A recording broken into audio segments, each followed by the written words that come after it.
Good morning students. कैसे हैं आप सभी? आई होप आप सभी अच्छे ही होंगे। तो चलिए बच्चों, आज की इस वीडियो के माध्यम से हम पार्ट 2 अनोखा जादू का खेल कहानी को पढ़ेंगे। तो प्यारे बच्चों, कहानी सबको अच्छी लगती है। कहानी पढ़ना और कहानी सुनना भी सब बच्चों को अच्छा लगता है। और अगर कहानी जादू से जुड़ी हो तो क्या कहना। जादू अगर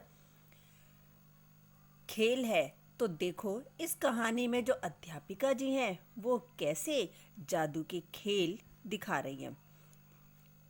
ऐसी ही एक मनोरंजन से भरी हुई कहानी आइए हम इस वीडियो के माध्यम से पढ़ेंगे और इसमें दी हुई सीख को समझेंगे। प्यारे बच्चों, कक्षा में जादूगर के कपड़ों में जब अध्यापिका वंदना जी आती हैं तो देखो जादूगर कैसा होता है। हाथ में छड़ी, सिर पर टोपी और काला कोट।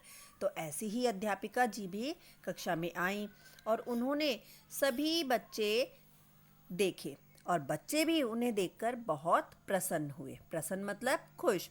अध्यापिका जी ने बात शुरू करते हुए कहा कि आज मैं तुम्हें जादू का खेल दिखाऊंगी। यह सुनकर सभी बच्चे बहुत खुश हुए, पर दरवाजे के पीछे छिपे हुए अमन के चेहरे पर उदासी थी। तो देखो प्यारे बच्चों, यहाँ कक्षा में दरवाजे के पीछे हमें कौन दिखाई दे रहा है? अमन। कई दिनों से अध्यापिका जी कक्षा में हुई चोरी की घटनाओं पर रोज पूछताछ भी कर रही थी और कल तो उन्होंने अमन को निधि की पुस्तक अपने बस्ते में रखते हुए भी देखा था। फिर भी उन्होंने उसे कुछ नहीं कहा बच्चों, क्योंकि जो चोरी हो रही थी कक्षा में वो अमन ही कर रहा था। अमन यह सब सोचकर उनका सामना नहीं कर पा रहा था। यानी कि अमन को पता चल गया था कि अध्यापिका जी ने मुझे चोरी करते हुए देखा है। तभी अध्यापिका जी ने उसकी ओर देखा और कहा, अरे अमन, तुम यहाँ दरवाजे के पीछे क्या कर रहे हो? अमन आनन फानन में, यानी कि तुरती फुर्ती जल्दी जल्दी में चोरी किए गए सामान को दरवाजे के पीछे ही छोड़कर बाहर निकल गया, क्योंकि उसे डर लग रहा था कि अब अध्यापिका जी से डांट पड़ेगी। तब अध्यापिका जी ने जोर से कहा, बोलो बच्चों, आबरा का डाबरा गीली गीली छू। आपने भी सुना ही होगा, जब जादूगर जादू दिखाता है तो वो क्या कहता है? आबरा का डाबरा गीली गीली छू। यह सुनकर सब बच्चे ताली बजाने लगे और जैसे ही अध्यापिका जी ने अपनी छड़ी और अपना कोट हिलाया तो उसमें से बैटरी से चलने वाले चूहे, बिल्ली, कुत्ता, मोर, बंदर, तोता, बहुत सारे खिलौने निकले और वो सब खिलौने चाबी से चल रहे थे तो कक्षा में चलकर दौड़ने लगे। तो देखो बच्चों, किस प्रकार अध्यापिका जी ने छड़ी घुमाई और पूरी कक्षा के कमरे में सभी तरह के जीव जंतु घूम रहे हैं। तो आइए आगे पढ़ेंगे। अब यह देखकर बच्चे तालियां बजाकर उछलने लगे, कूदने लगे। अध्यापिका जी ने उन सब खिलौनों को बच्चों में उपहार स्वरूप वितरित कर दिया। उपहार का मतलब होता है भेंट और वितरित का मतलब बांट देना। यानी कि उन खिलौनों को अध्यापिका जी ने बच्चों को ही दे दिया।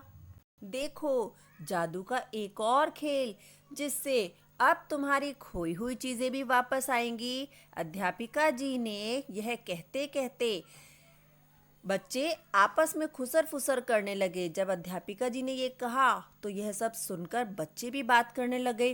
पार्थ बोला, मेरा पेन जादू से वापस आएगा। रिया ने अपनी बोतल के बारे में पूछा और निधि ने अपनी पुस्तक के बारे में। वो सब सोच रहे थे कि जादू से ये सब चीज़ें कैसे आएंगी।